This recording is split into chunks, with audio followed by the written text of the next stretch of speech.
Wow, what a way to start off free agency in the offseason, man. Like this has been crazy. There's a chance that this could be better than the last offseason last year, and last year was pretty crazy with people with Kevin Durant, Kyrie, everything that happened last year. Super surprised that, this could be a lot better than last year. Last year was one of the best in a long time, but that's besides the point. Bradley Beal is a Phoenix Sun. Bradley Beal got traded, and also Jordan Goodwin, who's a very young, good player, which we'll talk about a little bit later, which we'll talk about more in this video. But Bradley Beal got traded for Chris Paul, Landry Shamet, and a handful of second-round picks. Now, it was super tough to trade Bradley Beal, especially with that no-trade clause, because obviously if he wanted to, he could just waive it and be like, I don't want to get traded there. I understand you're getting back a lot of good players and picks. I don't want that. I want to go here. That's why he ended up in Phoenix, because he just waived his no-trade clause. That's what it was.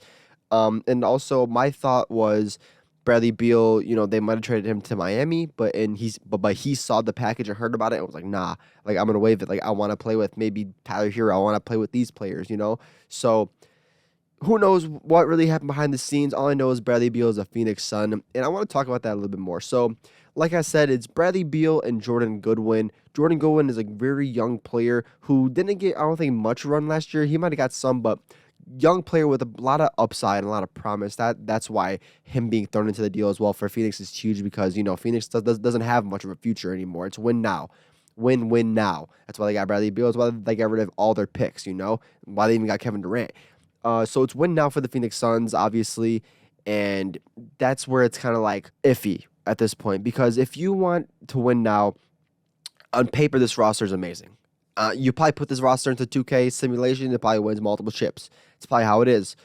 But on paper, but when you want to look at it into like a more of like a basketball point of view, I'm not too sure how this is. And let me explain.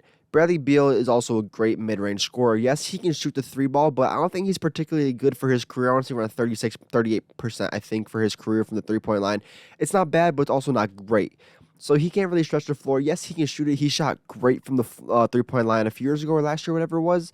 I think it was with, I forgot if it was with Westbrook, I think. He shot like 43% from three-point line. So he can stretch, he can shoot it, and that's what I think he's going to be more of. It's like more of a stretch guy with KD and Devin Booker. But also it's kind of like he's also a great mid-range scorer. That's where he thrives, So it's throw another mid-range scorer on top of Devin Book and not Chris Paul, Kevin Durant. It's, like, can that work? Let's say he does go to mid-ranges. So if they go that mid-range route, which I'm not sure Frank Vogel will, they hired Frank Vogel defensively minded. They want to be more defensively minded. That's why they got Frank Vogel. But twos are less than threes, obviously, but they can make it work offensively if they're hitting their shots and being efficient. 100%. That they can score the hell out of the ball. And even Swish Out said this in his video a few days ago. There's probably going to be a stretch where they go on almost undefeated, like 20-1, like a crazy 15-0. Like there's going to be a stretch where they go ballistic throughout the year when everyone's healthy and they're all clicking, right? They're going to be scoring maybe like 130 points a game throughout the stretch, probably like 125 to 130 a game if when they're on that stretch. But also it's going to be how much the other opponent's going to put up. The other opponent's going to also put up 100, 105, 110 maybe. So that's the question. Kevin Durant was playing a little more defense than we saw last year than his previous years. So was the Devin Booker. Devin Booker can't play defense. He's good at it, but also these guys are used for the defensive end. And I understand, or for the offensive end, sorry. And I understand that free agency hasn't even started yet, so they can easily support these guys with like a TJ Warren and bring him back, bring back Campaign, bring back Biombo, bring back all these defenders and sign new defenders, 3-and-D guys that can really help this team. So I want to make that clear before I go crazy off the top. Like, this team's not going to be shit. I think they can be really good. I think they'll be top 5, top 4 maybe in the West if they can support them like that. But when it comes to going far, I'm not too sure, because injuries as well. Kevin Durant got injured multiple times last year. He got traded while he was hurt from Brooklyn. Devin Booker went out multiple times last year. Bradley Beal has had an injury-prone career where he has hurt his leg, his foot, his knee, whatever it is. So these guys are all injury-prone.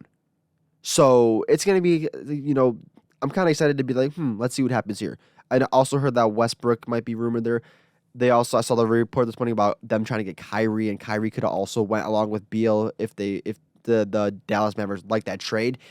But man, let me tell you, this CBA is going to screw them hard, I think. But I also read something and also heard something that apparently they have a chance and they most likely will pass the what's it called here? I have it in my messages on Twitter. That they'll probably pass the second tax apron off the new CBA, but they're gonna have to pay over 200% in tax, which is crazy. Matt Ishbia is like, man, fuck it, I'll pay it. I'm rich. Let's just win a chip. That's probably what he's trying to do. But it's also just insane to think about that they're gonna have to pay 200% in tax. That's wild, and that's what I also want to go with this. I mentioned future earlier. They have no future. They have, yes, a young player now, but they have no picks. They have nothing. So say this doesn't say this does work, right? They win a chip. They win two, maybe. Who knows how many did they win? Say that they win one at least. When it comes down to all these guys' contracts in 2028, whenever the year is 2026, I think. No, 2028, I think. When all these guys' contract come up, it's gonna be okay, what if they leave? What if Kevin Durant retires? What if Bradley Beal's like, I'm done. I want to go play somewhere else, possibly. Like, what happens if that happens? Where do the Suns go? And I don't doubt their ability to trade everyone and get multiple picks and rebuild. I don't doubt that at all. But the question is, what happens if it doesn't work?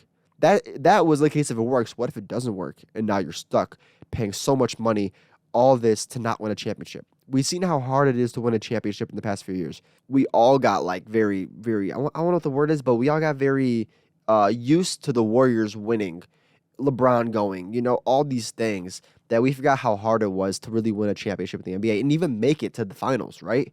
After the Bucks won, a year later they got bounced in the second round. You know what I'm saying? The Celtics went to the finals, they got bounced in the conference finals. They forgot how to play basketball. Like it is very tough. The Golden State Warriors, who won it last year, got bounced in the second round to the Lakers. So it's very tough to win in the NBA. It's very tough to even go to the finals. So for a team that where your core right now, your big three is not known for defense and on the offense. Yes, they still have DeAndre Ayton, which who knows if he'll be moved or not. I also made a video almost a month ago about where he should go if he's moved. I went over mock trades, has over 400 views. If you want to go check that out, also be in the card somewhere too. But yes, they have him, and I know Frank Vogel said that they want to keep him. He wants to coach him because he knows how to use him defensively, and if that's the case, all for it. But he's also making $32 million this year, and in my opinion, I think you can flip that and get a Miles Turner and a Buddy Hield. And if you can get a Miles Turner and a Buddy Hield, that helps that kind of spreads it out a little bit more. Also brings a little more defense around the rim. I know Buddy's on a negotiable contract. It's pretty easy, but he doesn't really play defense either. He stretches the floor though. That helps them. Turner under the rim, he can stretch as well. That can help him as well. So who knows what will happen? Who knows how this team will play out? But from early predictions, Kendrick Perkins saying they're gonna win it all. Dude, they have 5-6 players on their roster. Like, calm down first off. But early predictions, I don't know how this team's gonna work. I really don't. I think they're gonna score the hell out of the ball. I think they're gonna go on a stretch where everyone's playing insane, averaging like 25 plus. When it comes down to it, and when it comes down to half court sets and half court offense, half court defense in the playoffs, I don't know if they're gonna be able to keep up. I really don't. We'll see how they support them, and maybe I'll make a video at the end of the offseason where I'm like, wow, this team is going to be a title contender, because I will make a title contendant video, like a hoop early prediction video at the end of the offseason when I see full rosters. So if they can do that and support their team with defense and 3-and-D guys and people that can stretch the floor, then this can work easily.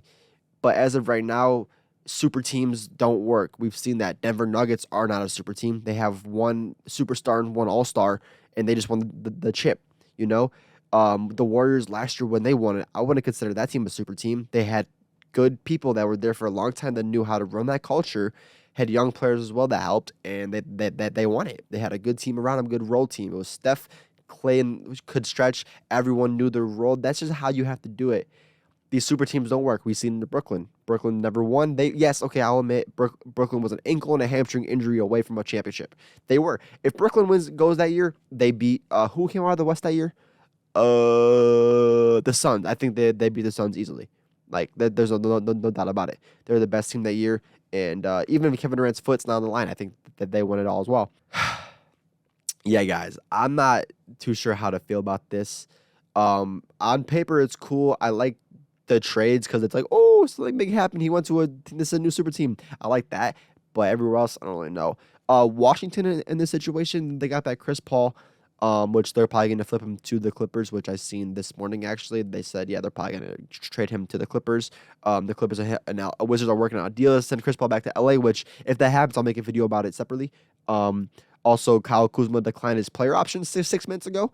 So, yeah, he's probably going to go to the Phoenix as well. That's my guess. And if he does go to Phoenix, I think that helps spread the floor. But defensively, how does that help? I'm not too sure. I'll make a video if that happens as well. A lot of content this offseason, guys. A lot of content.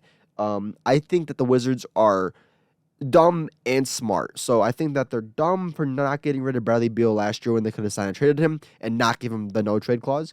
And I also think that they're smart for getting rid of him when they did and getting rid of that no-trade clause and getting off that insane $50 million contract. Because this year it's going to be 43 and then it goes like 47, 50, 56. So it just keeps going up and up every year. And this new CBA is not going to allow super teams to happen. So we shall see what happens next year after that CBA agreement is up and finished. And yeah, guys, I hope you guys enjoyed the game. And yeah, guys, I hope you guys enjoyed this. I hope you guys enjoyed the video. Like, subscribe if you did. Like the video. Help me out a lot. Off-season content all off-season. Promise, guys. I'm going to keep grinding whatever happens with Chris Paul the next few days. Also seeing that Zion might be traded. All that crazy stuff. There's a lot that's going to go on this off-season, I feel like. And when it does, I'll be making a video. So, yeah, guys, hope you guys enjoyed the video. Like, subscribe, and enjoy basketball. Tell me how you feel one time, baby girl, keep it real on my mind, yeah. If I told you we a crime when you tiptoe, baby girl, you a fucking dime, yeah.